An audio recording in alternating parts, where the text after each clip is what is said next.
سیدنا محمد بارک وسلم۔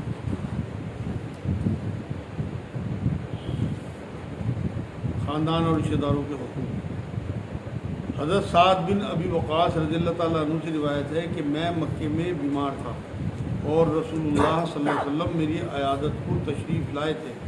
میں نے عرض کیا حضور صلی اللہ علیہ وسلم میرے پاس مال ہے، کیا میں اپنا کل مال خیرات کرنے کی وصیت کر سکتا ہوں؟ فرمایا نہیں۔ میں نے عرض کیا اچھا تو نصف مال مطلب آدھا مال؟ فرمایا نہیں۔ میں نے عرض کیا اچھا تو 1/3 صحیح؟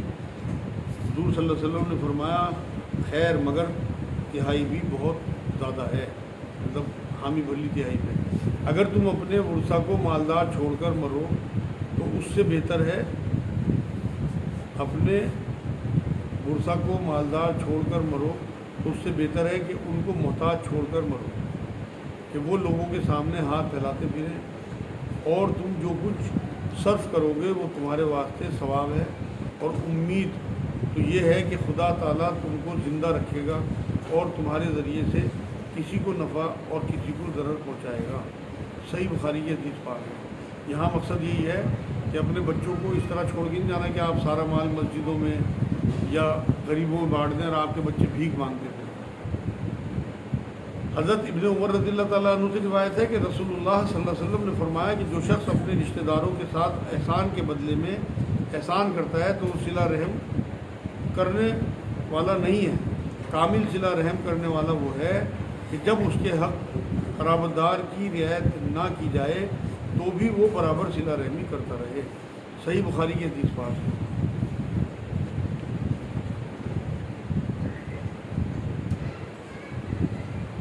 حضرت انس سے روایت ہے کہ رسول اللہ صلی اللہ علیہ وسلم نے فرمایا جسے اس کی خواہش ہو کہ اس کے رزق میں کشادگی کی جائے اور عمر میں زیادتی یعنی برکت ہو تو وہ رشتہ داروں کے ساتھ اچھا برتاؤ کرے۔ صحیح بخاری کی حدیث پاک ہے۔ حضرت عبداللہ بن عمر رضی اللہ تعالیٰ عنہ سے روایت ہے کہ رسول اللہ صلی اللہ علیہ وسلم نے فرمایا کہ رشتہ داری کا اچھا برتاؤ کرنے والا وہ نہیں ہے جو رشتہ داروں کا بدلہ دے، بلکہ وہ ہے جو ٹوٹے ہوئے رشتوں کو جوڑ دے۔ صحیح بخاری کی حدیث پاک ہے۔ اب ہم دیکھیں کہ ہمارے کتنے رشتے جو ہے وہ ٹوٹے ہوئے ہیں اور ہم کتنے جوڑنے والے ہیں یا انہیں اور زیادہ توڑے رکھتے ہیں۔ اگر آپ یہاں جھک کے اپنے رشتہ داروں کو معاف کر کے اور معافی مانگ کے اگر آپ آگے بڑھ جائیں گے تو آپ اللہ کی نظر میں بہترین لوگوں میں گنے جائیں گے۔ حضرت انس رضی اللہ تعالیٰ عنہ سے روایت ہے کہ مدینے میں حضرت ابو طلحہ رضی اللہ تعالیٰ عنہ کے کھجوروں کے باغ سب انصار سے زیادہ تھے اور بیرا کا باغ انہیں سب سے زیادہ محبوب تھا۔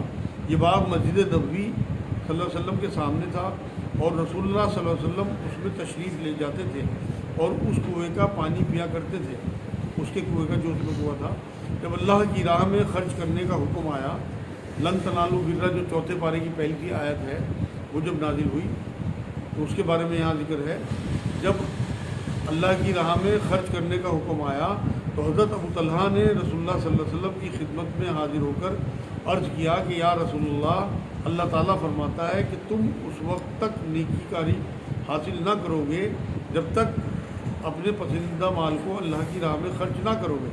مجھے یہ باغ سب سے زیادہ محبوب ہے، لہذا میں اسے اللہ کی راہ میں دیتا ہوں اور اس کے ثواب کا امیدوار ہوں۔ آپ جس کو مناسب سمجھیں عطا فرما دیں۔ آپ صلی اللہ علیہ وسلم نے شاباش دی اور فرمایا بڑا مفید اور فائدہ رساں مال ہے، لیکن میرے نزدیک یہ بہتر معلوم ہوتا ہے کہ تم اسے اپنے رشتہ داروں میں تقسیم کر دو۔ حضرت ابو طلحہ نے عرض کیا کہ ایسا ہی کیا جائے گا، اور حسب وعدہ انہوں نے وہ باغ اپنے رشتہ داروں اور اپنے چچا زاد بھائیوں میں بانٹ دیا۔ صحیح بخاری کی حدیث پاک ہے۔ ہم تو زکوٰۃ صدقات بھی دور دراز لوگوں کو دیتے ہیں، اپنے غریب رشتہ داروں کو نہیں دیتے، کیونکہ ان سے ہماری کوئی بات خراب ہوئی ہوتی ہے، کسی شادی میں انہوں نے ہمیں نہیں بلایا یا ہماری کسی معاملے میں شریک نہیں ہوئے یا کہیں ہماری غیبت کر دی، ہمیں پتہ لگ گیا تو ہم ان سے دور ہو جاتے ہیں۔ تو صدقات اور زکوٰۃ پہ سب سے زیادہ حق آپ کے رشتہ داروں کا ہے، اور آپ کے مال پہ بھی سب سے زیادہ حق آپ کے رشتہ داروں کا، آپ کے دعوتوں پہ، آپ کے کھانوں پہ، سب سے زیادہ آپ کی ہر چیز پہ آپ کے رشتہ داروں کا حق ہے۔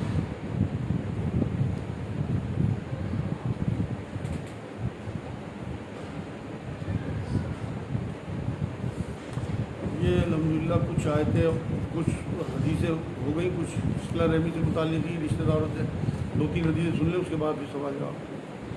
حضرت انس رضی اللہ تعالیٰ عنہ سے روایت ہے کہ رسول اللہ صلی اللہ علیہ وسلم نے فرمایا کہ جو کوئی یہ چاہے کہ اس کے رزق میں فراخی اور کشادگی ہو اور دنیا میں اس کے آثار قدم تا دیر رہیں، یعنی اس کی عمر میں برکت ہو، تو وہ اہل قرابت کے ساتھ صلہ رحمی کرے۔ صحیح بخاری صحیح مسلم کی حدیث ہے۔ حضرت ابو ہریرہ رضی اللہ تعالیٰ عنہ سے روایت ہے کہ ایک شخص نے عرض کیا کہ یا رسول اللہ، میرے کچھ رشتہ دار ہیں جن سے میں تعلق قائم کرتا ہوں، مگر وہ بے تعلقی کا برتاؤ برتتے ہیں۔ میں ان کے ساتھ بھلائی کرتا ہوں مگر وہ میرے ساتھ برائی کرتے ہیں۔ میں ان کی حرکتوں کو برداشت کرتا ہوں مگر وہ جہالت پر اتر آتے ہیں۔ آپ صلی اللہ علیہ وسلم نے فرمایا، اگر ایسا ہی ہے جیسا کہ تم نے بیان کیا تو گویا تم انہیں گرم راکھ پھنکا رہے ہو، اور جب تک تم ایسا کرتے رہو گے تو تمہیں ان کے شر سے محفوظ رکھنے کے لیے اللہ تعالیٰ کی طرف سے ایک فرشتہ متعین رہے گا۔ صحیح مسلم کی حدیث پاک ہے۔ کوئی تمہارے اندر برائی کا تانا دے، بدلے میں تم اسے تانا مت دو، برداشت کرو گے تو وبال اسی پہ ہوگا، یہ بھی حدیث پاک ہے۔ حضرت جبیر بن مطعم رضی اللہ تعالیٰ عنہ سے روایت ہے کہ رسول اللہ صلی اللہ علیہ وسلم نے فرمایا کہ قطع رحمی کرنے والا، یعنی رشتہ داروں کا اور اہل قرابت کے ساتھ برا سلوک کرنے والا جنت میں نہ جا سکے۔ صحیح بخاری صحیح مسلم کی حدیث پاک ہے۔ حدیثوں سے یہ بات بھی ثابت ہے کہ بدگمانی سے بچو، یہ سوچ پہ گمان پہ مبنی ہوتی ہے اور اس کی کوئی حقیقت نہیں ہوتی، مطلب ہم جو رشتہ داروں کے ساتھ بدگمانی کرتے ہیں۔ ایک اور حدیث میں فرمایا جھوٹ سے بچو، اس کے فائدے کم نقصان زیادہ ہے۔ جو ہم اپنے رشتہ داروں کے بارے میں ان کی سیدھی جھوٹ باتیں اڑاتے ہیں، وہ بھی سمجھ لیں کہ بہت بڑا گناہ ہے۔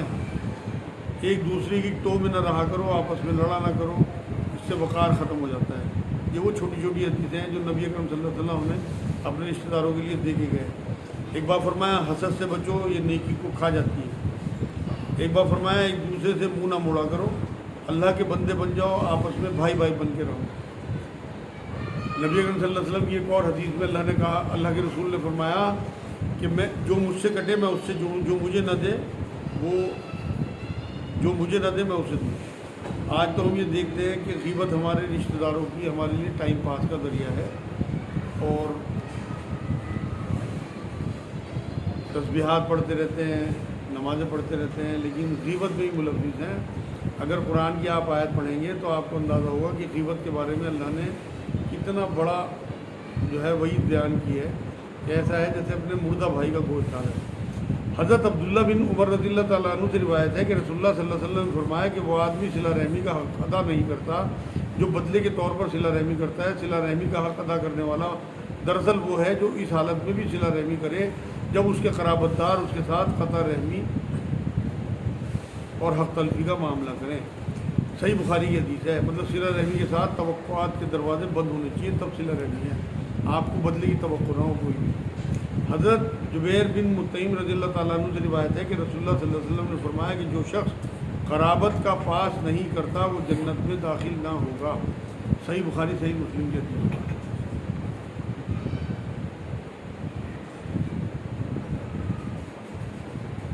تو میرے بہن بھائیوں جو بھی اس پروگرام کو سن رہے ہیں یہاں موجود ہیں، وہ سمجھ لیں کہ ہمیں یہاں موقع اللہ نے دیا ہے کہ ہم ہاتھ پیر جوڑ کے معافی مانگ کے کچھ مال خرچ کر کے اپنے رشتہ داروں کو راضی کر سکتے ہیں۔ اگر ہم سے غلطی ہو گئی یا وہ ہم سے ناراض ہیں تو آپ معافی مانگ لیں، یا ان سے غلطی ہو گئی تو آپ انہیں اللہ کے لیے معاف کر دیں، کیونکہ جب تک آپ اختیار میں ہیں تب تک آپ کو یہ موقع ہے۔ آپ کے اختیار سلب کر لیے جائیں گے، وہاں آپ کو کوئی موقع نہیں ہوگا کہ آپ کسی کو معاف کر سکیں۔